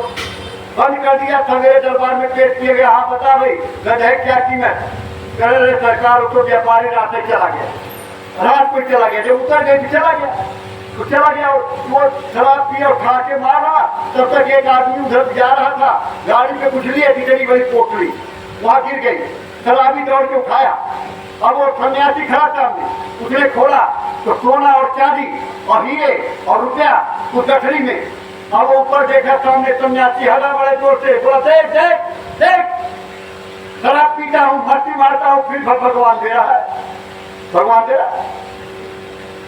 अब महात्मा कितने दिन की बात तो भूल गया, बोला वहां कुछ मिलता नहीं। अब यहाँ देखो कुछ कर नहीं रहा, तभी तरह सब कुछ मिल गया। तो उसको मिला, वो बोला रहूंगा नहीं आप सब। जैसे मुड़ा उसके कांटा चुप गया, छुपा कांटा निकाल के बाहर किया। पहुंच गया आश्रम, गुरु जी निकाले, बच्चा आ गए। बोले गुरु जी आ तो गया हूँ, लेकिन रहूंगा नहीं, अब मैं जाऊंगा। बोले क्यों, क्या बात हो गई? कहना, अरे नहीं नहीं रहने नहीं मुझे। बोले बात क्या है? अरे बोले संसार में बड़ा मजा है, वो देखो शराब पिया था, मस्त था, और उसको इतनी पोटली मिली। यहाँ क्या मिलता है? झाड़ू लगाओ, पोछा लगाओ, बर्तन मांजो, खाना बनाओ, आपकी रंगोटी खींचो, शरीर दबाओ, यही करते हैं, और क्या मिलता है आपके यहाँ? अरे बस इतनी सी बात बच्चा। बोले तुम तो गणित के ज्ञानी हो, वो समय जो घड़ी है, उस घड़ी का जरा मिलान करो। वो बैठ गए घड़ी का मिलान करने। जब मिलान किया तो जिसको पोटली मिली थी उसको उस समय राजा बनना था, राजा। लेकिन उसके कर्म अच्छे नहीं थे, उसको एक पोटली ही मिल पाई, और उसको उसी समय फांसी लगनी थी सन्यासी को। लेकिन वो अच्छे घर में रहा, महात्मा के सानिध्य में रहा, उनके सत्संग को सुनता था, सेवा करता था, और उसकी फांसी चढ़ गई। एक कांटा चुभा करके बराबर कर दिया गया। अरे प्रेमी भाई बहनों, ये होता महात्मा का गुण, ये होता है गुरु का गुण, कि आपके बड़े बड़े कर्म को ऐसे मिटा देते हैं। जब अच्छे कर्म करोगे तो आपके बुरे बुरे कर्म साफ हो जाते हैं। इसलिए हम सभी से आप प्रार्थना और अनुरोध करने आए। देखिए अपने ये किरण पंडित जी, ये मकान है उनका, यहाँ रहते थे, लेकिन पिछले साल आज ही के दिन उनका शरीर पूरा हो गया। बड़े अच्छे साधक रहे, अपने बड़े प्रेमी से संगत से जुड़े हुए, पूरा परिवार संगत से जुड़ा हुआ है। आज हमारा कार्यक्रम पटेल नगर के वहाँ बलजीत नगर में था, लेकिन इसी बीच में फोन आया वे हमारे यहाँ भी कार्यक्रम होना है। अपने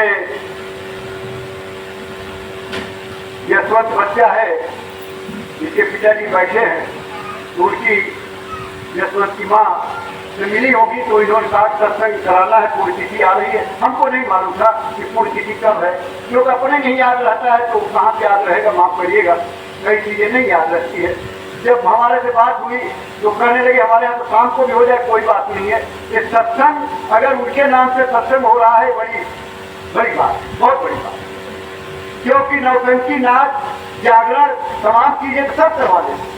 शराब पी करके तो जागरण होता है, खूब गाते। एक जागरण में मैं चला गया किसी रिश्तेदार के यहाँ, और वहाँ साईं बाबा का भेद बना करके और 5-6 लड़के और वो इतने बड़े बड़े वो चिमटा जैसे लिए और ठप मारे, इधर मारे उधर मारे, दुनिया उनके पैर छुए और यहाँ जो है निकल के चल आया। तो प्रेमी भाई बहनों समझ लो, ये काम जब तक वो शराब नहीं पिएगा, जब तक नशा नहीं रहेगा, तब तक वो कर ही नहीं सकता। और जब बाहर आ गया, उसका रोड खत्म हो गया, तो बाहर दोनों लड़ चारों लड़ रहे हैं, तो ऐसे बंटवारे में लड़ाई हो रही है। तो ऐसी जगह जाने का क्या फायदा है, ऐसे जागरण का क्या फायदा है जहाँ शराब पी करके लोग करे, शराब पी करके भगवान का नाम लिया जाता है। आप कहते हो भगत हूँ मैं, आप नवरात्र रहते हो, आप देवी को पूछते हो, और देवी जी नाराज हो जाए और कहने लगे वो शेर पे बैठी है और शेर बोलने लगे, आप रुकेंगी? अगर शेर बोलते तो रुकोगे? कोई बोलो रुकोगे? शेर नहीं बोलता है इसलिए आप रुके रहते हो, देवी माता नहीं बोलती है इसलिए आप रुके रहते हो, ओम जय जगदीश हरे देवता बोलते नहीं इसलिए आप उनकी पूजा करते रहते हो। जो बोलने वाला देवता है, जो समझाने वाला है, उसकी आप मानते नहीं हो, क्योंकि वो मनाएगा तो आपको तकलीफ होती है, इसलिए हाथ जोड़ कर विनती करने आए। देखो ये मनुष्य शरीर देवता से बड़ा, देवी देवता इस मनुष्य शरीर के तरफ से ये थोड़े समय के लिए तो है, मनुष्य शरीर में बैठ करके ही प्रार्थना होती है और किसी जोनी में नहीं होती है। यही से पाप और पुण्य इकट्ठा किया जाता है, ये मनुष्य शरीर से होता है।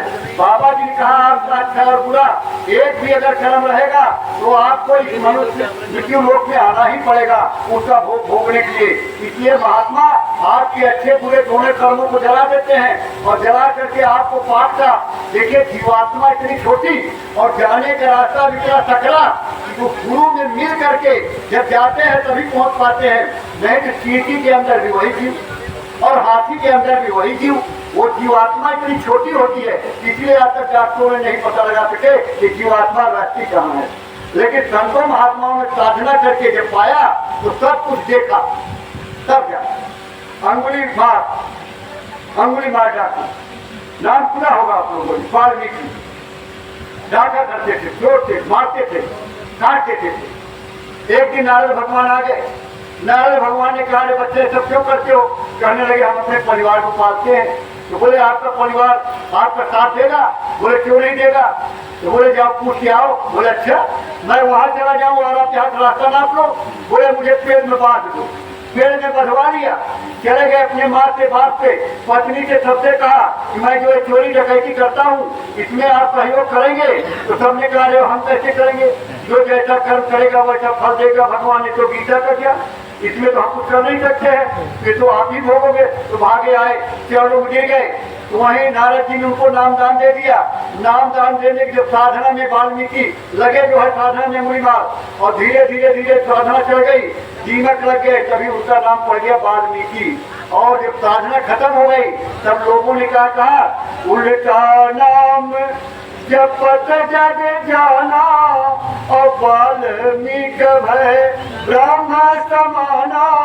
अब देखिए मैं एक बात आपसे पूछना चाहता हूँ, आप लोग बताइए, जो आदमी राम राम कर सकता है या मरा मरा कर सकता है, मरा मरा और राम राम नहीं कर सकता? बोलिए कर सकता नहीं? कर सकता। लेकिन उनका उल्टा नाम जपत जग जाना, उनको राम राम कहने नहीं आ रहा था, इसलिए कहा मरा मरा मरा मरा मरा मरा राम राम राम हो जाएगा। नहीं, बाबा जय गुरुदेव जी महाराज ने बताया उल्टा। किसको? ये जीवात्मा की आंख को उल्टा नाम, यानी जो नाम दिया उनके गुरु ने, नाम जपत, जाप किया, साधना किया, उल्टा नाम जपा, जग जाना, संसार जान गई। वाल्मीकि भय ब्रह्म समाना, राम के आने से 10,000 वर्ष पहले रामायण लिख के रख दिया। ये थे वाल्मीकि। और आज वाल्मीकि जी को कौन मानते हैं? एक वाल्मीकि बिरादरी के लोग हैं, वही उनको मानते हैं। और इतने बड़े महात्मा, इतने बड़े तपस्वी कोई नहीं मानता। रावण इतना बड़ा विद्वान, 1 लाख फूट 1.25 लाख नाती, जिनके घर दिया न बाती। रावण के देख लो, उत्तम कुल पुलस्कर ना पुलस्कृति के खानदान के रहने वाले, लेकिन खान पान उसका ठीक नहीं था रावण का, इसलिए राक्षस चला है। आज घर घर में राक्षस हो गए हैं। हर साल आप रावण को जलाते हो, हर साल रामलीला करते हो, लेकिन अपने घर के रावण को आप कब जलाओगे? कब आप शराब छोड़ोगे, मांस खाना छोड़ोगे? जब तक आप ये नहीं छोड़ोगे तो आप रावण से कम हो क्या? इसलिए हाथ जोड़ने आए, विनती करने आए कि आप शाकाहारी रहिए, आप किसी व्यक्ति नशे का सेवन मत करो जिससे माँ बहन की पहचान खत्म हो जाए। ये 2 परहेज आपको करना है, ये कर लीजिए। और राम को अवतार लेना पड़ा, राम को मारने के लिए, रावण को मारने के लिए चले गए जंगल। जंगल में चले गए सीता जी के साथ, लक्ष्मण राम बैठे हुए, त्रिपुरखाएं आ गई। रामलीला देखा होगा आप लोगों ने, त्रिपुरखाएं आ गई। देखिए राम बड़े सुंदर हैं, तो बड़ा सुंदर सा रूप बनाई और बना करके कहती है कि आप मुझसे शादी कर लो। राम से कहा शादी कर लो, तुम यश पुरुष नमो यश नारी, विधना बाजा बनाई जोड़ी। राम ने कहा भाई मेरी जो पत्नी है, मैं शादी नहीं कर सकता, तुम इनसे कर लो, हमारे भाई से। तो लक्ष्मण के पास गए, लक्ष्मण बोला अरे भाई वो राजा है, राजा 10 शादी कर ले, मैं तो सेवक हूँ, मैं कैसे करूँगा? तो फिर राम के पास गए। राम ने कहा मेरी पत्नी है, मैं शादी नहीं कर सकता। बोले जब पत्नी ही नहीं रहेगी करोगे कि नहीं करोगे? और उसने फाट अपना राक्षसी रूप दिखाया और जैसे झपट्टा मारा, इशारा हुआ, लक्ष्मण ने नाक कान दोनों काट दिया। गई रोटी भी लगती खरदूसर के पास, जंगल में रहते थे, खरदूसर से झूठ बोल दिया। बोले राजकुमार आए हैं, एक स्त्री बड़ी सुंदर है, मैंने कहा मेरा भाई खरदूसर यहाँ का राजा है, इससे शादी करवा दो, लेकिन उन्होंने मेरी नाक कान काट दी। गए खरदूसर, मारे गए। आई रावण के दरबार में, रावण ने कहा तुम्हारी दशा किसने किया? अरे बोला भैया 2 राजकुमार एक सुंदर स्त्री लेके आए हैं, मैंने कहा मेरा भाई लंका का राजा है, पटरानी बना के रखेगा, इससे शादी कर दो, उन्होंने मेरी नाक कान काट दी। तो बोले खरदूसर से नहीं बोला? अरे बोला। तो रावण ने सोचा कि खरदूसर से बोला, खरदूसर मारे गए। तो कहा खरदूषण मौसम बलवंता और तिनको मारी सके भगवंता। बोले वो हमारे समान बलवान है, उनको भगवान के अलावा कोई मार नहीं सकता, लेकिन शंका हो गई प्रेमी भाई बहनों। और शंका वो मारी के पास गए, मिर्गा बना करके भेज दिया और वहां जाकर के पीछे चले गए, सीता का हरण कर लिया। ये तमाम तरह की कहानी रामलीला में आपने सुना है कि शंका, तो शंका करने की जरूरत नहीं है आप लोगों को। शंका करोगे तो फंस जाओगे, शंका करोगे तो पति पत्नी में लड़ाई हो जाएगी। अब देखो एक कहानी सुना के मैं समाप्त करूंगा।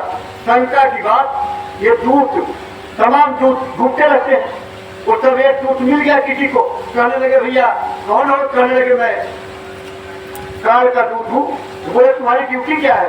बोले मैं झगड़ा लगाता हूँ, झगड़ा। अरे बोले मेरे पड़ोस तुम तो और आदमी रहते हो, तो आज तक झगड़ा नहीं किए? बोले अच्छा।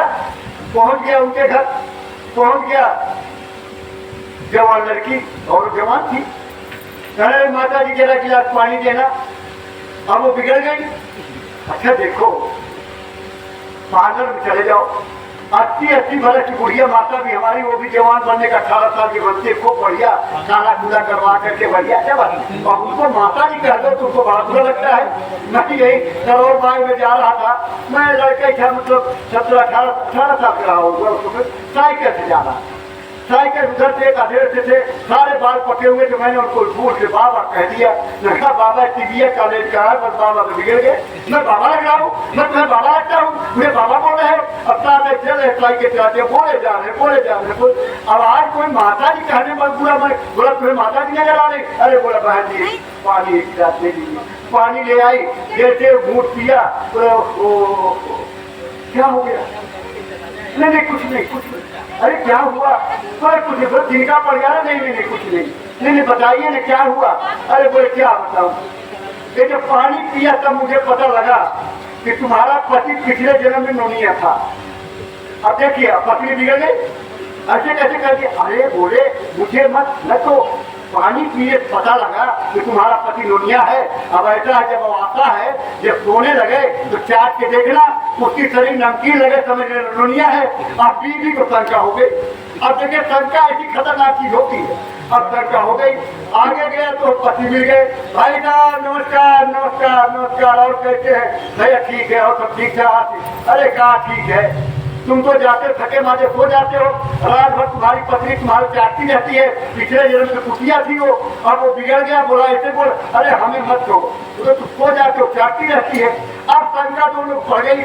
अब रात को गया वो, खाना खाया जल्दी, अब सोने का बहाना किया, पत्नी देखी कुआं से चाट के देखूं। अब जैसे आंख बंद करके सोने का बहाना किया, अब उसने चाटना शुरू किया। हो गई पति पत्नी झगड़ा, और पट्टी पक्का चले आए बाहर। तू लोनिया है, तू कुटिया है, तू लोनिया, तू कुटिया। पड़ोसी कहता है भैया कहाँ हो गया? अरे कुटिया है, अरे लोनिया है। दूसरे दिन बोला, अरे पड़ोसी को बड़ा मजा आता है, अगर किसी का झगड़ा हो घर में, पड़ोसी को बड़ा मजा आता है, बड़ा आनंद। बोले मजा आ गया भाई। आज क्या है? बोले आज सत्संगी परिवार है, लेकिन सास बहू का झगड़ा है। अब चले गए। पहले घर पक्का कहाँ होता था, कच्चे मकान होते थे, ऊंचे ऊंचे बनते थे, बीच में कोठा पाटते थे, कोठा हो जाता, भूसा रख देते थे, मिट्टी के बर्तन में अनाज रखा जाता था, उसी भूसे में बहू ऊपर थी, कोठे पे, सास नीचे थी, और ऐसे जो है पकड़ा रही थी। अब सास के पकड़ने और बहू के पकड़ाने में मटका गिर गया, जाना बिखर गया। अब डरेगा कौन? अच्छा बताओ डरेगा कौन? हमारी बहने बताए, बताओ कौन डरेगा? सास डरेगी बहू? कोई बात नहीं, शर्माइए मत। देखो डर तो बहू को ही लगता है, मैं ही बोल देता हूँ, डरती तो बहू ही है। जब वही बहू एक दिन सास बनती है तो ये नहीं समझती मैं भी सास बनती। वही बेटियां हमारी हमारे घर में रहती है, बड़ा बढ़िया चलता रहता है। जब ब्याह भी चली जाती है तो घर में एडजस्ट नहीं होता, झगड़ा हो जाता, मुकदमा हो जाता है। 80% शादियां ऐसे हो रही है। क्यों हो रही हो मैं भी बता दूंगा। अब सास कहे, बहू कहे मामा मेरे गलती हो गई, मैं ठीक से पकड़ा नहीं पाई। सास ने कहा नहीं बेटी, तू तो ठीक पकड़ा रही थी, तू तो ऊपर थी, नीचे मैं थी, मैं पकड़ नहीं पाई, इसलिए गिर गया। तो कोई झगड़ा नहीं। अभी घर में आपने दूध रख दिया, सब करते हो ये देख लो, आगे मत करना। दूध रख दिया, बच्चा उधर जा रहा, तब तक बच्चे का हाथ लगा, दूध गिर गया, तब तक तो चक्करा खींच दूध गिरा दिया। अच्छा अगर अपने हाथ से गिर जाए कितना चक्कना लगता है, इससे मारता कोई नहीं, जल्दी पोछा ला करके पोछा लगाने लगते हो। देखो गिर गया तो गिर गया, क्या करोगे? ये सब चीज छोटी छोटी चीज बड़ी समझने की है कि गुस्सा करके क्या मिलेगा, गाली गलौज करके क्या मिलेगा, डांटने से क्या मिलेगा। बाबा जय गुरुदेव जी महाराज कहते पति पत्नी झगड़ा हो तो मुझे बीच में खड़ा कर लो, अगर कुछ ज्यादा बढ़ रहे हो तो बाहर निकल के चले जाओ, तो जब एक रहेगा तो झगड़ा का होगा, तो झगड़ा होगा ही नहीं। जब ऐसा सोचोगे तो झगड़ा वगड़ा नहीं होगा। ये सब चीजें छोटी छोटी और बड़ी बड़ी बाबा जी ने घर की रस्सी से लेकर के और जीवात्मा को परमात्मा तक मिलाने की सारी बात बता दिया। तो आप लोगों से मेरी प्रार्थना और अनुरोध है, ये भी 8 दिसंबर से और 12 दिसंबर तक दादा गुरु इनके गुरु का भंडारा 5 दिन का है। मैं आपको निमंत्रण देने आया हूँ। अगर आपको मेरी बात से जरा भी लगता है कि ये बात है और ये होगा, ये समझ लो आज नहीं, अगर आप जिंदा रहे, मैं जिंदा रहा, समय तो इतना खराब आ ही रहा है कि वो आप जय गुरुदेव वालों को पूछोगे कहाँ है, बताइए बाबा कहाँ मिलेंगे, इतना भागोगे। इसलिए अच्छी तरह से समझ लीजिए, ये बिना शब्द भेदी महात्मा का आपकी जीवात्मा का बचाव नहीं हो सकता, इसका मुक्ति मोक्ष नहीं हो सकता है, जब से तब से नहीं हो।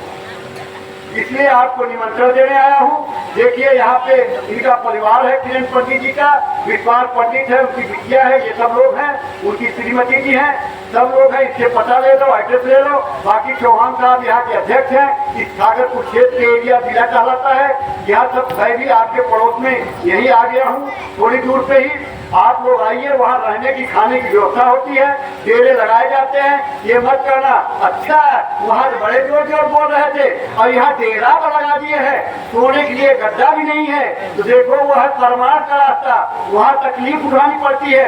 गड्ढे मिलते हैं किराए के, वो मिलेंगे, आप उड़ना बिछौना भी मिलेगा, खाने को भी मिलेगा, फ्री खाना भंडारा कौन चलाता है? हम लोग चलाते हैं, हमारे प्रेमी उसका खर्चा देते हैं, क्योंकि ये रोटी खिलाना बड़े पुण्य का काम। और हमारा लेन देन, अरे कोई कलकत्ता, कोई बॉम्बे, कोई ऑस्ट्रेलिया, कोई अमेरिका, और कहाँ का कहाँ कहीं का ईट, कहीं का रोड़ा। और भानुमति ने पुलवा जोड़ा और गुरु महाराज ने ऐसे करके यहाँ भंडारा लगवा दिया, वहाँ लगवा दिया और लोगों को रोटी खिला दिया, तो लेन देन बराबर कर दिया। ये महात्माओं गोरख धंधा हमारे लेन देन का, जन्म जन्मांतर का किसका दिया, कैसे निपटाओगे? जानते नहीं हो कैसे निपटेगा। इसलिए आप लोग जो है आइए, और वहाँ 5 दिन का और 10 तारीख को सवेरे 7 बजे पूज्य पंकज जी महाराज का सत्संग होगा। और सत्संग के बाद नामदान, वो जो मैंने बताया कलयुग केवल नाम अधारा, वो नामदान आपको मिलेगा। बाबा जी ने कहा था कि आगे चल के नामदान सरल कर दिया जाएगा, ये शंका मत करिए आप लोग, एक नाम का नामदान महाराज जी देते हैं। और बाबा जी ने कहा अरे बच्चा तुम्हें नामदान दे दूं, तुम कुछ करो ही नहीं तो मिलेगा क्या? जय गुरुदेव ये मालिक का नाम है, जय गुरुदेव करते रहना, इसी से आपका काम हो जाएगा, आप नामदानी हो गए। अरे तेरी भाई बहनों, ये जय गुरुदेव नाम से आपकी रक्षा होगी। और कहीं भी चले जाओ, कोई भी नाम पुकार लो, उससे रक्षा होने वाली नहीं है। बाबा जी ने कहा जय गुरुदेव बोलोगे मैं मिलूंगा और तुम्हारी मदद करूंगा, और कुछ बोलोगे तो नहीं मिलूंगा। ये जय गुरुदेव नाम जो है, ये नाम नहीं इंसान का, ये नाम है भगवान, ये भगवान का नाम। और भगवान का नाम समय के जगह हो जब लोगे तो उसका फायदा आपको मिलेगा। तो आइए वहाँ, तो सब व्यवस्था रहेगी, लेकिन लाद के मत आना। जा रहे हो नामदान मिलेगा, नामदान ले लेना, अपने घर में आना, समय निकाल के सुबह काम सुमिरन ध्यान भजन की क्रिया बताते हैं, 1 घंटा दे देना। संसार टीवी देखते रहते हो, 4-4 घंटे पिक्चर देखते हो, लेकिन जीवात्मा के लिए 1 घंटा नहीं दे सकते हो। 1 घंटा सुबह 1 घंटा काम, ये दे दीजिए। सच्चाई ईमानदारी मेहनत की कमाई करना, बेईमानी का 1000 और ईमानदारी का 100 रुपया, ये बराबर काम करता है। ये समझ लीजिए, आपको आत्मिक संतुष्टि मिलेगी, आपकी बरकत होगी। लेकिन बेईमानी का पैसा कितना भी कमा लो, दिखता तो खूब है, लेकिन उसका एंड बुरा होता है। इसलिए आप सच्चाई ईमानदारी मेहनत की कमाई करिए, चोरी बेईमानी की कमाई मत करिए, चोरी का धन मत खाइए। चोरी खाओगे वही बता जैसा वैसा मन वो हो जाएगा। सभी लोग एक बार मालिक के नाम का उच्चारण करेंगे, बोलो जय गुरुदेव। देखो ये बात बनी नहीं इसलिए जब हमारे बच्चे कहेंगे बताओ इतने लोग आए हैं और आवाज हमारे घर तक नहीं गई, अब भंडारा बन रहा वहाँ तक नहीं गई, तो बताओ क्या होगा? तो थोड़ा जोर लगा दीजिए, ऊपर रख करके हाथ जोड़ करके थोड़ा सा नीचे उठा लेना। बोलो जय गुरुदेव। अठन्नी हो गई। देखो जब पंडित जी कथा करते हैं और कथा करके हवन करते हैं, बाद में हवन करते हैं, कहते हैं सारे दरवाजे खिड़की खोल दो, हवन के लिए धुआं चला जाए। क्यों चला जाए? क्या होगा उससे? बोलिए आपको क्या होगा? वो धुआं क्या होगा? कम सुनाई देता है। ये बहने हमारी बोली नहीं है। अरे हवन में जो धुआं निकलता है किस लिए निकालते हैं? क्या होता है? कहते हैं घर शुद्ध हो जाएगा, धुआं जितनी दूर जाए घर शुद्ध हो जाएगा। अरे ये जय गुरुदेव नाम की आवाज पूरा विजय निकले तो शुद्ध कर देगा, ऐसी आवाज आप लोग लगाइएगा। बोलो जय गुरुदेव। शर्माना मत। पड़ोसी कहे अच्छा आप हो जय गुरुदेव वाले हो गए, जय गुरुदेव तो बोलना ही पड़ेगा, आज नहीं तो कल बोलोगे। जब समय आएगा बता के जा रहा हूँ, जब कोई आपकी मदद न करे, ऐसी समस्या कोई आ जाए और कोई मदद नहीं, देवी देवता राम कृष्ण नहीं करे, तब बाबा जी कहा जय गुरुदेव नाम को बोलना, मैं पूरी मदद करूंगा। तब परीक्षा ले लेना। कोई घर में बीमार हो जाए अचानक रात को, ले लेना, रोने चिल्लाने की जरूरत नहीं है, वो चीनी घर में रहती है सबके, लेना 10 बार बोलना जय गुरुदेव नाम प्रभु का, जय गुरुदेव नाम प्रभु का 10 बार बोलना और बोल करके मुंह में डाल देना, उसको आराम हो जाएगा। 2 आने 4 आने सवेरे डॉक्टर को दिखा देना। अगर कोई बेहोश होकर गिर गया तो उसके दाहिने कान में, बाएं मत बोलो, दाहिने कान में जो शर्म नहीं, बोलो जय गुरुदेव नाम प्रभु का, जय गुरुदेव नाम प्रभु का, जय गुरुदेव नाम प्रभु का। अभी हमारे यही आपके पड़ोस की बात है, भरत बिहार भरत बिहार में हमारे प्रेमी थे अतर सिंह जी। अतर सिंह जी को बीमार हो गए। उसके बाद में उनको कपड़ा पहना रहे थे, सुन लीजिए आप लोग, कपड़ा पहना रहे थे। कपड़ा पहनाते पहनाते उनका हाथ गिर गया, बाजू डाल रहे थे छत का, ऐसे हाथ गिर गया। उनकी पत्नी जोर जोर से बोलने लगी, जय गुरुदेव राम प्रभु का, जय गुरुदेव राम प्रभु का। जब बोला तो आँख खुल गई और ठक ठक आंसू गिरने लगे। अरे प्रेमू का है बहनों, ये जय गुरुदेव राम की ऐसी परीक्षा लेना है, ले लेना। अगर बेहोश हो गया है तो कान में 10 बार और चीनी बताता बोल के 10 बार उनके मुंह डाल देना, इंतजार करना, होश में आएंगे तब पूछना ये जय गुरुदेव नाम बोल रहे थे तो क्या आपको कुछ सुनाई दिखाई दिया, तो आपको बताएंगे ऐसे सफेद कोट महात्मा मेरी मदद कर रहे थे, मुझे कोई तकलीफ नहीं थी। अगर उनकी आयु होगी दवा करा लेना, अगर आयु खत्म हो गई है तो बिना बताए नहीं जाएंगे, तब समझ लेना कि जय गुरुदेव नाम करो। इसलिए आपसे प्रार्थना करने आए कि देखो ये बड़ा अच्छा मौका इस बहाने से मिला है कि भाई आप लोगों का दर्शन हो रहा है। अब गुरु महाराज के संदेश को आप लोग दे दिया। हमारे यहाँ गौए हैं 5000। मैंने कहा तो मैं बाद में बताऊंगा कि तलाक उलाक क्यों ज्यादा होते हैं। 5000 गौए हैं। गुरु महाराज ने कहा ये 5000 गौए, उसमें बैल भी है और गाय भी है, गाय और बैल। गौशाला भी है, नंदीशाला भी है। कहीं भी आश्रम होता है गौशाला, लेकिन मेरे यहाँ नंदीशाला भी है। गुरु महाराज ने कहा यही गाय बच्ची के रूप में और बैल बच्चे के रूप में पैदा होते हैं और इनको जब समय काट दिया जाता है, यही बच्चे जब बड़े होते हैं, शादी ब्याह होती है, इनका आपस में पटरी नहीं खाती और तलाक हो जाता है, केस चलता, मुकदमा चलता, मारपीट होती रहती है। इसलिए आपके बीच में एक झोली जाएगी गौओं के लिए। देखिए हम रिटायरमेंट है, हमको तो पेंशन मिलती, हमें तो अपना खर्चा करना है। हम लोग गुरु के आदेश पे हम एक उनके संदेश को घर घर जन जन तक पहुंचाने के लिए निकलते हैं। तो ये तो इधर वो है, जन जन तक पहुंचाने के लिए आते हैं, गुरु के आदेश का पालन है।